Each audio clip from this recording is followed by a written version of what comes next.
There were many bug fixes and changes in the last week and this week. So let's talk about some of them because they're so important that even if they are old news, it needs to be tackled. Hello guys, once again, it's Matt. Thank you all the members and patrons. Make sure to subscribe.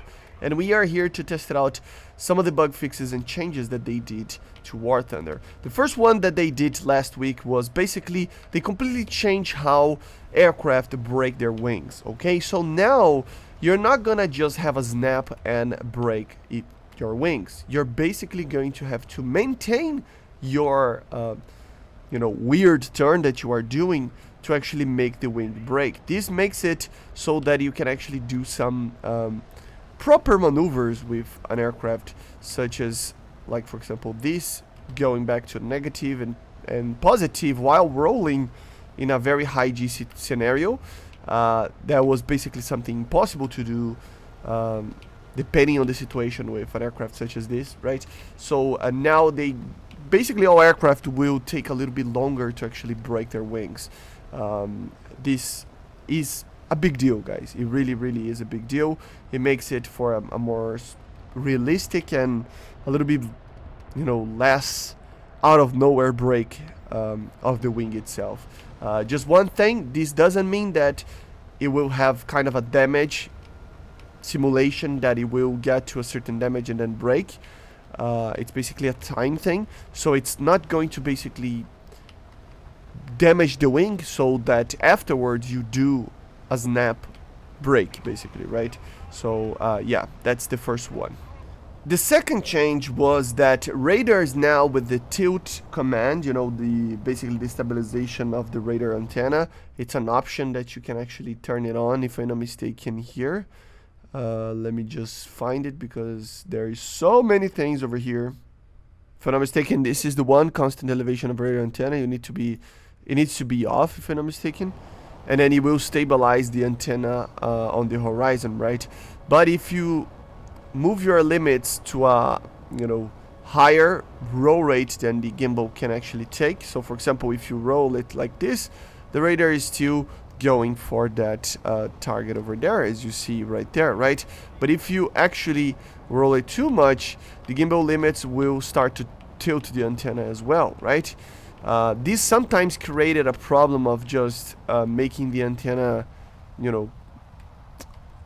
go upwards and downwards and stuff, and that it's fixed now. So you can turn the antenna and it's not going to do anything. Another thing that they actually changed it, and it's going to basically remain in the same place, right? It's what I mean. Another thing that they did was that now the gimbal limits, especially in TWS here, they don't like... It's kind of weird. So they don't obliged for the actual gimbal limits of the radar. So as you're going to see right here, it's using the memory one, see? And it's out of the gimbal limit of the radar. This will mean that it's a little bit easier sometimes to get a kill that is just flying away from your gimbal limit of the radar. Sometimes it will make you miss as well, depending, because it's a memory thing, not an actual detecting of the radar. This works in TWS, but it works in the lock as well. So the memory kind of has this ability to maintain the lock, even if it's using the memory thing, which does help to actually get some kills sometimes. Do you remember even when you were detecting a target and stuff, and it basically made the TWS lock would simultaneously just lose a little bit of the lock, especially with firing Fox 3s, for example. It would just turn away, and try to fire at another target or lock another target. So that's fixed as well. This was really annoying. So now BVR with especially the Fox 3s are much more reliable and a lot more fun as well. So now the target that you choose will not out of nowhere change for another target out of nowhere just because it wanted to for some reason, right? Another thing is that in simulator battles, the RWR now will detect all radars and active radar homing missiles with overlapping frequency ranges. Basically, it doesn't, care about the signal of the missile or anything like that, just like it is in realistic battles. For example, some RWRs couldn't detect certain ranges of missiles and radars and stuff. Now everything will detect everything apparently, and they added an IFF for the missile launches and stuff like that. So now if you are seeing a missile launch and everything like that, it is an enemy missile launch. Okay. Another change that they did is that in the Su-25 SM3, I don't know if you remember this, but this square box of the gimbal limits of the actual KH-38, they were not appearing unless you were like, you know, basically turning or rolling or something like that, which is kind of very, very weird. And now it does appear so. So as you see, the gimbal limit is there for the seeker and for the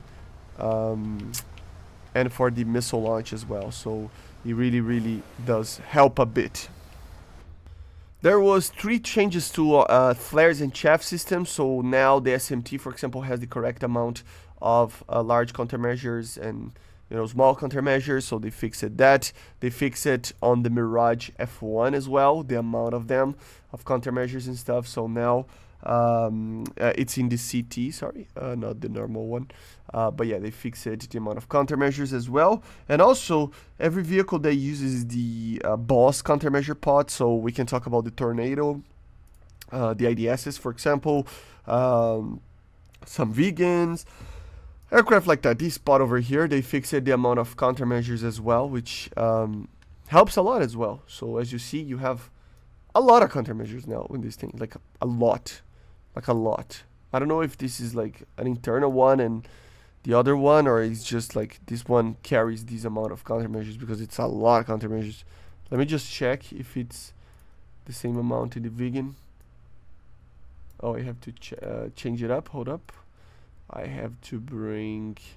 Where's the countermeasure? Yeah, it is, right? Look at the amount of chaff that this thing can actually carry. So, yeah, very cool to see that. They fixed it as well, some bugs for the Panzer and the Tor as well. So, it's going to be basically track better the targets and other situations, So, there was a bug that caused the radar in tracking mode to spontaneously switch the selected target for one of the others, just like the Fox 3 missiles and stuff. So now they fixed that. There was a bug that basically caused the radar tracking frame to spontaneously move away as well. I don't know if you ever had that, but I used to have that a lot.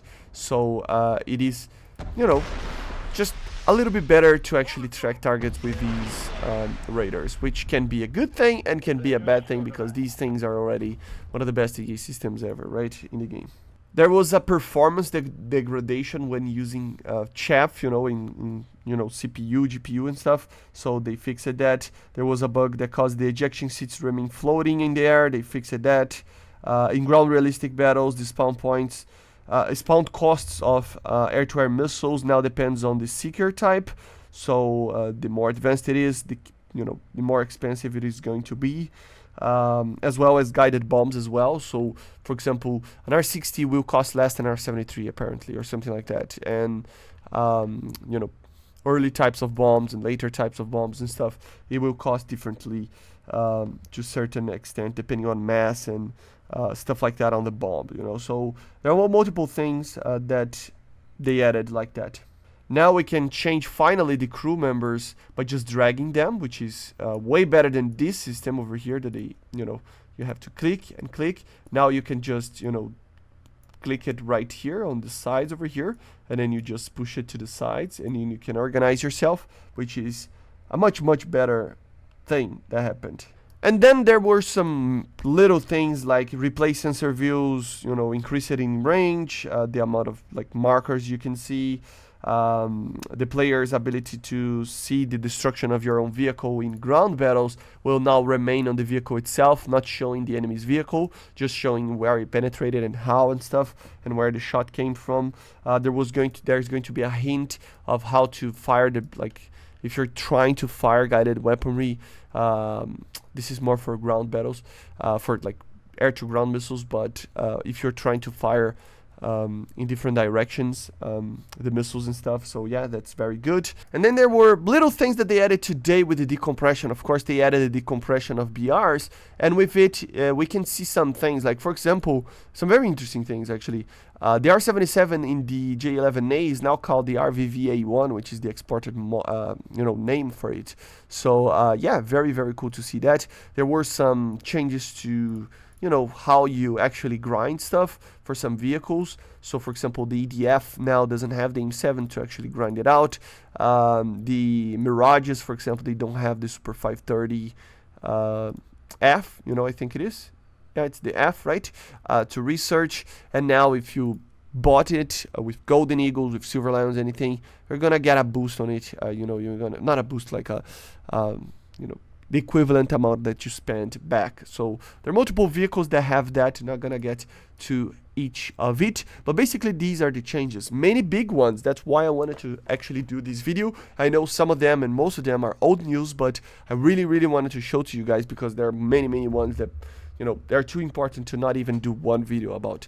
So yeah, I hope you enjoyed. Make sure to subscribe, and yeah, expect more videos today, probably testing it out, some of the new BRs that we saw. Remember, there are some vehicles that are not with their proper BR yet. They are gonna change some of them, so just make sure to know that. And yeah, I see you guys on the next one. Make sure to subscribe, and bye.